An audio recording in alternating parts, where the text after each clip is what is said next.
अस्सलामुअलैकुम वरहमतुल्लाहि वबरकातुहू। सीरत आदम अलैहिस्सलाम में एक बार फिर खुश आमदीद। आज इंशाअल्लाह करीम इस वीडियो में हम सुनेंगे कि हज़रत आदम अलैहिस्सलाम को किस जन्नत में रखा गया।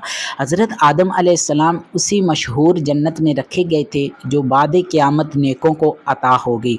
वो कोई दुनियावी बाग ना था और उसकी बड़ी दलील ये है कि कुरान मजीद में ही अल्लाह ताला ने फरमा दिया कि उस जन्नत में ना तुम्हें धूप पहुँचेगी और ना ही भूख प्यास, और ये सिफ़ात बाग़े जन्नत की हैं। जबकि दुनियावी बाग ख्वाह कितना ही घना क्यों ना हो उसमें धूप ज़रूर होती है। ये नहीं होता कि पूरा बाग ढका हुआ हो और उसमें असलन धूप ना आए। अल्लाह सुब्हानहू ताला की हज़रत आदम अलैहिस्सलाम पर रहमतों का नुज़ूल हो और उनकी सदक़े हमारी बेहिसाब मग़फ़िरत हो। इसी तरह छोटे छोटे क्लिप्स की सूरत में सीरत आदम अलैहिस्सलाम का मुतालिया करने के लिए हमारे यूट्यूब चैनल पर जाएं, प्लेलिस्ट ओपन करें। इंशाअल्लाह करीम आपको हज़रत आदम अलैहिस्सलाम की सीरत के हवाले से पूरा प्रॉपर कोर्स मिल जाएगा। तो अल्लाह सुब्हानहू ताला मुझे और आपको दोनों जहां की भलाइयाँ नसीब फरमाए।